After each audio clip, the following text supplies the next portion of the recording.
اعوذ باللہ من الشیطان الرجیم بسم اللہ الرحمن الرحیم کنتم خیر امت اخرجت للناس تأمرون بالمعروف وتنہون عن المنکر وتؤمنون باللہ ولو آمن اہل الکتاب لکان خیرا لهم منہم المؤمنون واکثرهم الفاسقون۔ تم لوگ اچھی جماعت ہو کہ وہ جماعت لوگوں کے لیے ظاہر کی گئی ہے۔ تم لوگ نیک کاموں کو بتاتے ہو اور بری باتوں سے روکتے ہو اور اللہ تعالیٰ پر ایمان لاتے ہو، اور اگر اہل کتاب ایمان لے آتے تو ان کے لیے زیادہ اچھا ہوتا۔ ان میں سے بعض تو مسلمان ہیں اور زیادہ حصہ ان میں سے کافر ہیں۔ سورہ آل عمران کی آیت نمبر 110 آپ کے سامنے پڑھی گئی۔ کل آپ کے سامنے سورہ آل عمران کی 106، 107، 108، 109 نمبر پڑھی گئی تھی، اس کا خلاصہ بیان کیا گیا تھا، لیکن بھول سے کل 110 نمبر بھی عرض کر دیا گیا تھا۔ حقیقت میں کل 4 آیات کا ہی خلاصہ ہوا تھا۔ آج 110 نمبر کی آیت پڑھی گئی ہے۔ اس آیت کریمہ میں امت محمدیہ صلی اللہ علیہ وسلم کی فضیلت کی وجہ بیان کی گئی ہے۔ اس امت محمدیہ کو اللہ تعالیٰ نے ساری امتوں پر جو افضل بنایا، اشرف بنایا، اکرم بنایا، اس کی وجہ بیان کی گئی ہے کہ اس امت کو کیوں خیر الامم کہا گیا اور ساری امتوں میں اس کو اشرف اور مقام اعلیٰ کیوں عطا کیا گیا۔ اس کی 3 وجوہات بیان کی گئی۔ اس امت محمدیہ کو جو فضیلت دی گئی اس کی 3 وجوہات بیان کی گئی۔ ایک تو یہ کہ یہ امت امر بالمعروف کرتی ہے، اور دوسری وجہ یہ بیان کی گئی کہ نہیں عن المنکر کرتی ہے، اور تیسری وجہ یہ بیان کی گئی کہ اللہ کی ذات پر یہ امت ایمان لاتی ہے۔ پہلی امتوں میں بھی امر بالمعروف اور نہیں عن المنکر کا فریضہ عائد تھا، لیکن ان میں سے بہت کم لوگ یہ فریضہ انجام دیتے تھے۔ لیکن اس امت محمدیہ کو دیکھیے جو اعزاز اور مقام بخشا گیا وہ اسی کی وجہ سے کہ خود تو شریعت پر یہ امت چلتی ہے اور اللہ تعالیٰ کے احکامات پر اور نبی کریم صلی اللہ علیہ وسلم کی تعلیمات پر امت محمدیہ عمل کرتی ہے۔ اس کے ساتھ ساتھ دوسروں کو بھی امر بالمعروف یعنی اچھائی کا حکم کرتی ہے۔ صرف اپنی ذات تک ہی محدود نہیں کہ چلو بھائی ہم نے کام کر لیا، دوسرا کچھ بھی ہو، چاہے مر جائے، ڈوب جائے، ہلاک ہو جائے، برباد ہو جائے، جہنم میں چلا جائے، ایسا امت محمدیہ کا کوئی فرد نہیں سوچتا، بلکہ ہر امت کے ہر آدمی کی یہ خواہش ہوتی ہے کہ میں بھی اسلامی تعلیمات پر چلوں اور اسلامی تعلیمات پر دوسرے لوگ بھی چلیں، اور کسی نہ کسی انداز میں امت محمدیہ کے لوگ اس فریضے کو انجام دے رہے ہیں۔ اور یہ فریضہ کبھی فرض ہوتا، کبھی واجب ہوتا، کبھی سنت ہوتا، اس کے بھی درجے ہیں۔ کبھی کبھی اس کا یہ امر بالمعروف کا کرنا کبھی فرض ہو جاتا، نہیں عن المنکر کا کرنا بھی فرض ہو جاتا، کبھی واجب ہوتا، کبھی سنت کا درجہ ہوتا۔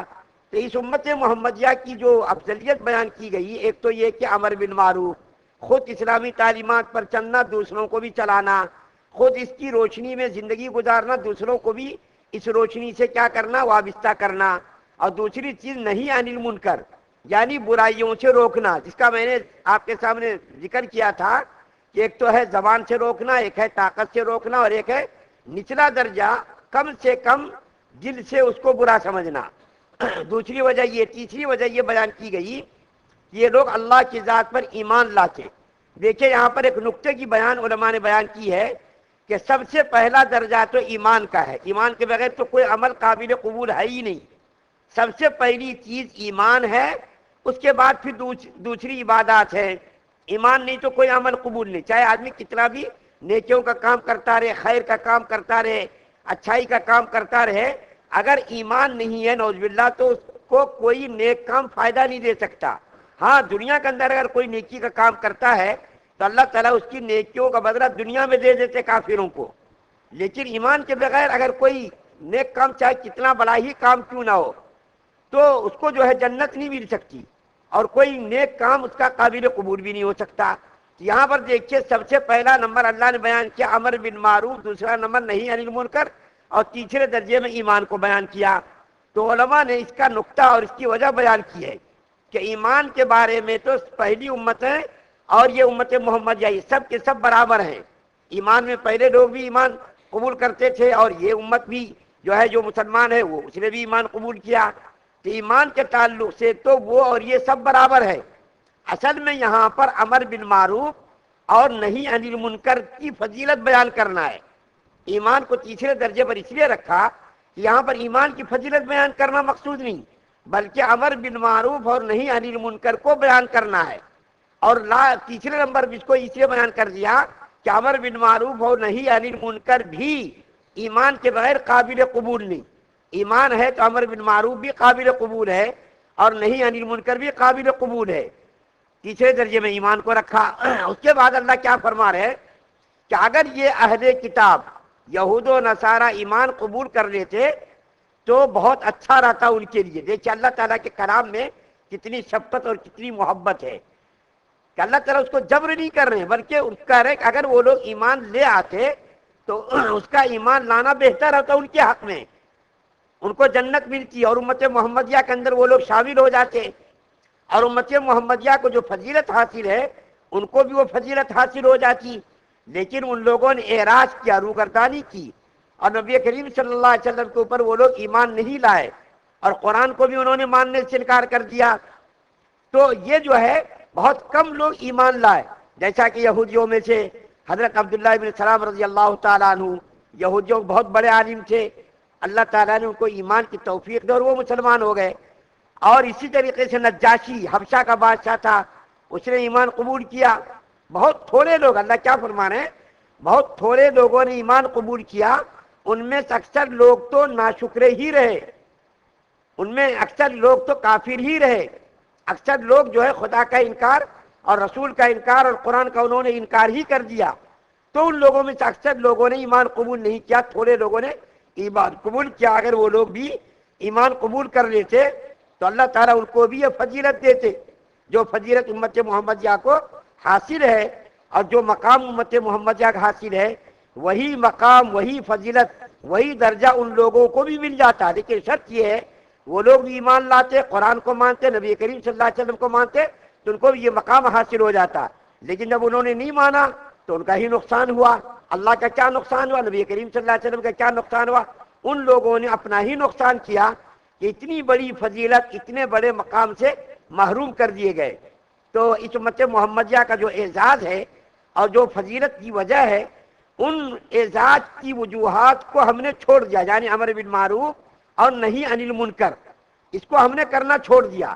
شوہر بیوی کو بولنے کے لیے تیار نہیں بیوی شوہر کو بولنے کے لیے تیار نہیں باپ بیٹے کو بولنے کے لیے تیار نہیں. اور اسی طریقے سے برائی کرتے ہوئے ہم دیکھ رہے ہیں آنکھوں سے اس کا چشمدید مشاہدہ کر رہے ہیں لیکن برائی سے روکنے کے لیے ہم تیار نہیں.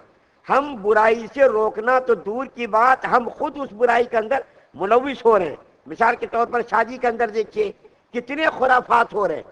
شادی کے اندر اسلامی تعلیم آتی ہے کیسی دھجیاں اڑائی جا رہی ہیں. حالانکہ وہ شریعت کا حکم ہے نکاح کرنا سنت ہے شریعت کا حکم ہے لیکن ایک سنت کو ادا کرنے کے لیے کتنے محرمات اور کتنے حرام کاموں کا ارتکاب کیا جا رہا. شریعت کے خلاف جب رشتہ طے ہوتا وہاں سے لے کر کے جمعگی تک سب خرافاتی خرافات ہیں. شادی کے موقع پر پٹاخے دھوم دھڑاکے گانے بجانے. حالانکہ شادی جب ہوئی ہے اس کو چاہیے کہ اللہ کا شکر ادا کرتا وہ بچہ یا بچی یا اس کے خاندان کے لوگ کہ چلو ایک ذمہ داری سب سبکدوش ہو گئی. لیکن اس خوشی کے موقع پر تو وہ بالکل قبضے سے کنٹرول سے باہر ہو جا رہے ہیں اور جتنے بھی کام کر سکتے اپنے بس میں ہے بس اتنا کام کر رہے ہیں. اور جو لوگ غلط کام نہیں کر رہے اس کے اختیار میں نہیں ہے پیسے نہیں ہے ڈھول بجانے پیسے کر رہے تو سب سے پہلی فرصت میں بجاتے. گھر کے اندر کتنے خرافات ہے ٹی وی کے ذریعے سیل فون کے ذریعے. لیکن آج کو روکنے کے لیے تیار نہیں. کیوں روکنے کے لیے تیار نہیں کہ آج ہمارا ہی ایمان کمزور ہو گیا. ایمان اگر ہمارا طاقتور ہوتا تو ہم برائی سے روکتے کم سے کم اس کو زبان سے تو روکتے. طاقت سے روکنے کا تو اپنے پاس اختیار نہیں. یہ اختیار حکومت کو ہے پولیس کو ہے ذمہ داروں کو ہے. لیکن ہم لوگ تو بھائی کم سے کم زبان سے تو روکے. ہم زبان سے بھی روکنے کے لیے تیار نہیں کم سے کم اس کو برا سمجھنے کے لیے بھی تیار نہیں ہے. یہ فریضہ جو اللہ نے امت محمدیہ پر عائد کیا تھا اس فریضے کی ادائیگی کی کوتاہی کی وجہ سے اللہ نے ہم لوگوں کو ذلیل و رسوا کرنا شروع کر دیا. کیونکہ جو ذمہ داری دی گئی اس ذمہ داری سے ہم جو ہے کنارہ کش ہو گئے، ہم وہ ذمہ داری ادا ہی نہیں کر رہے. تو جو کام دیا گیا تھا، جو ڈیوٹی دی گئی تھی، اس ڈیوٹی کو ہم کرنے کے لیے تیار نہیں، تو اللہ تعالیٰ نے یہ اعزاز بھی ہم سے چھین لیا ہے. ساری دنیا کے اندر ذلت و رسوائی ہمارا مقدر بن گئی ہے. ساری دنیا کے جتنے بھی اقوام ہیں، ہر قوم ہم کو گھٹیا اور بالکل جو ہے نچلے درجے کی قوم سمجھنے کے لیے بھی تیار نہیں. نچلے درجے کی قوم میں ہم کو شمار کرنے کے لیے بھی وہ لوگ تیار نہیں.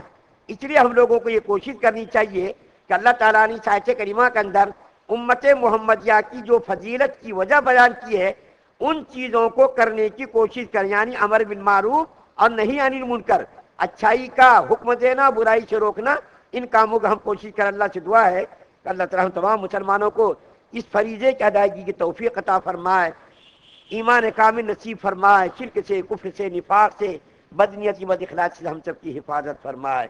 سبحان اللہ و بحمدہ، سبحانک اللہم.